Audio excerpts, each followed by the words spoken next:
Oke, karena ada beberapa yang menyarankan gua untuk menggunakan Prime 95.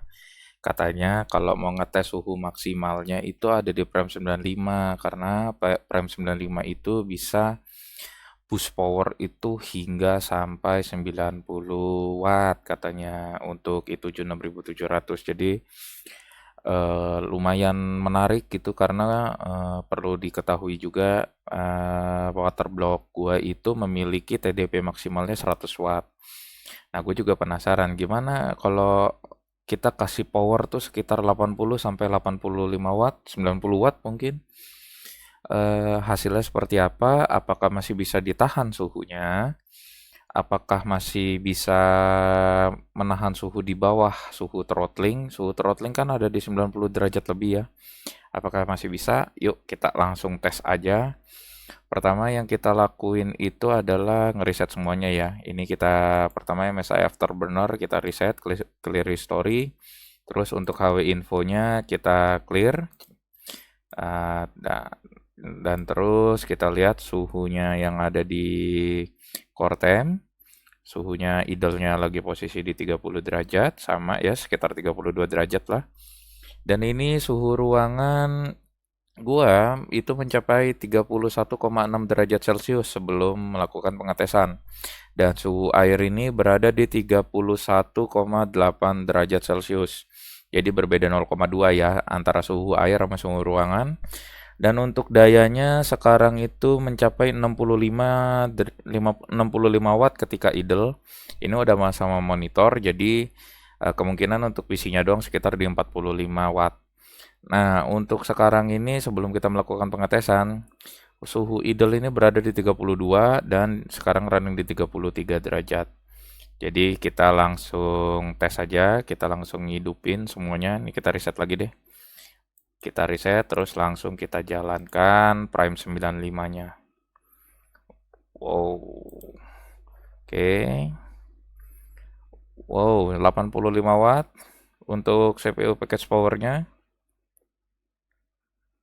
Ya, dan terus sekarang suhu maksimalnya ada di 72 derajat Celcius. Ya, masih terus berlanjut. Ini masih di 28 detik. Dan masih terus ya. Oh iya, mana tadi core temp-nya? Nah, ini core temp-nya. Untuk di core temp ini suhunya kurang lebih sama ya. Suhunya sama. Ini berjalan di 100. Untuk core clock-nya masih ada di 3,7 MAZ. Suhu VRM ada di 75 derajat. Dan ini juga masih sama. Oh, sorry. Untuk ininya lupa ke siniin. Kita cari dulu mana CPU temperatur. Oh, ini dia. Ya, suhu temperatur di sini maksimal di 73 dan power sekarang ada di 84 sama seperti HW info. Dan kita akan lanjut setelah 10 menit mungkin, 10 sampai 15 menit. Nanti video ini akan gue lanjutkan ketika sudah mencapai 10 hingga 15 menit. Oke, ini kita udah berjalan 16 menit menggunakan Prime 95, agak kelewatan ya tadi gue tinggal soalnya.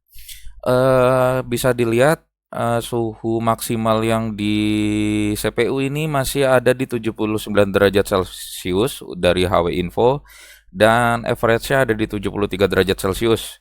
Sedangkan untuk yang sekarang running itu antara 60 derajat hingga 78 derajat aja. Nah, bisa dilihat untuk core-nya, core 1, core 2, core 3, dan core 0-nya. Dan suhu VRM ini mencapai 96 derajat Celcius. Kita lihat dari core temp-nya dulu. Core temp itu maksimalnya sama di 79 derajat. Dan core 1-nya itu di 73, core 2-nya di 71, dan core 3-nya ada di 72. Jadi total core-nya masih ada di batas aman.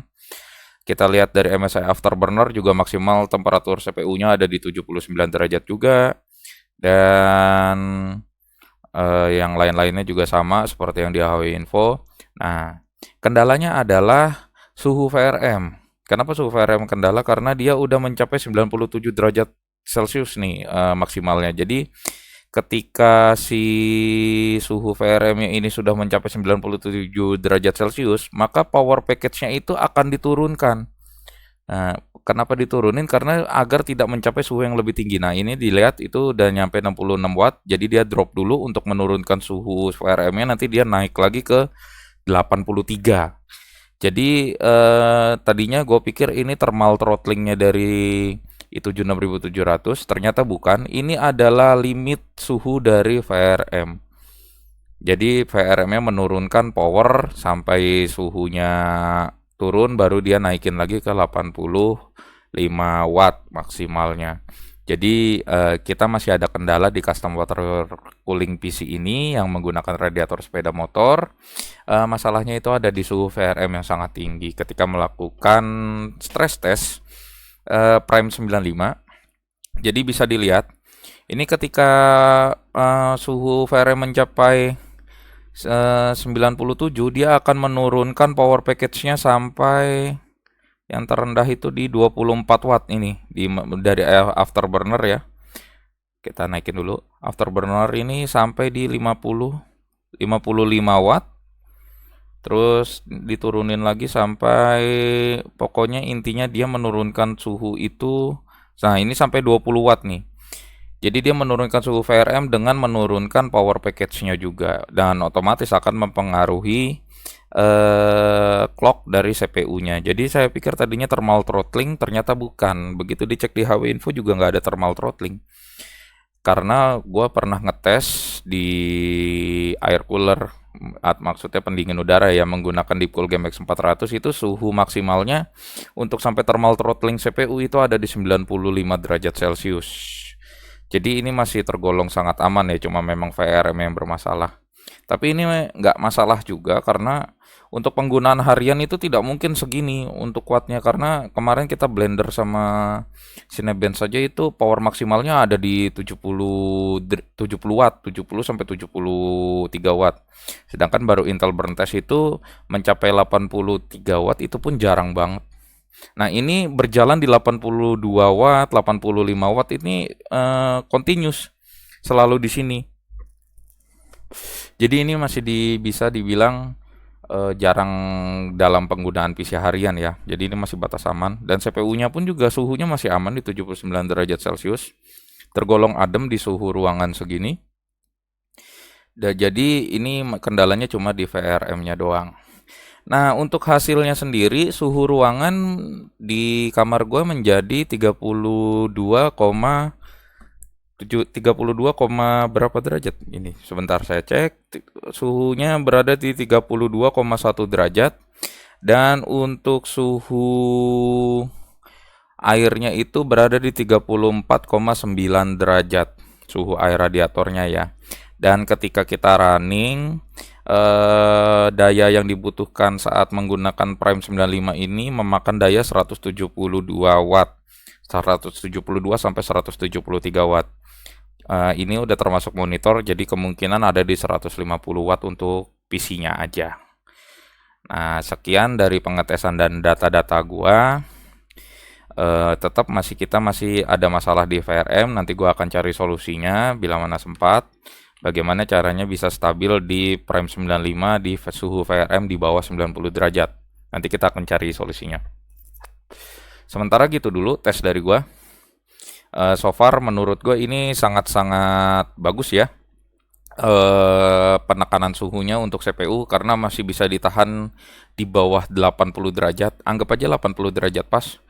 Masih berada di 80 derajat pas, dan itu masih di bawah suhu throttling ya. Suhu throttling itu ada 95.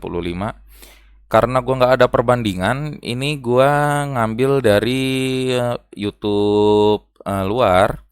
Di sini dia menjelaskan kalau saat menggunakan Prime 95, spek PC-nya juga sama, i7 6700. Yang membedakan adalah dia menggunakan cooler HSF tower fan. Tower fan-nya, dan suhu ruangan dia berada di sekitar 17 sampai 18 derajat. Nah, bisa dilihat itu suhunya ketika running belum ada 1 menit. Untuk CPU-nya sudah bisa menyentuh di angka 91 hingga 95 derajat. Jadi bisa dilihat dengan TDP-nya dia yang dia patok di 53 watt, suhunya bisa mencapai 95 watt.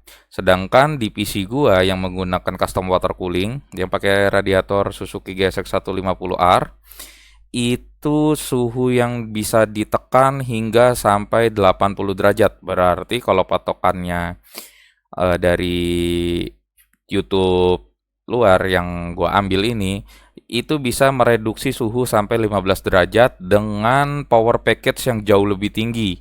Itu power package-nya udah berbeda di sekitar 30 watt. Jadi ini sangat-sangat berfungsi dengan baik di suhu ruangan sepanas ini, masih bisa menahan di 80 derajat saja. Oke, sekian gitu aja dari gua dan data-data yang bisa gua kasih di custom water cooling gua. Semoga bisa menjadi inspirasi buat yang lain kalau mau membuat custom water cooling. Bisa dicek dulu untuk TDP water block-nya dan maksimal watt yang mampu dikeluarkan oleh si CPU. Jangan sampai TDP-nya maksimalnya 100 watt, CPU yang dipakai TDP-nya atau PL-nya bisa sampai 125 watt lebih. Kita anggap aja i5 Gen 12 atau sejenisnya. Pastikan TDP harus lebih tinggi, minimal 70% lebih tinggi daripada TDP yang tertulis di CPU-nya. Oke, segitu aja dari gua. Terima kasih yang udah nonton dan terima kasih juga yang sudah menyarankan menggunakan stress test Prime 95. Kita lanjut lagi nanti bila mana ada update. Dadah.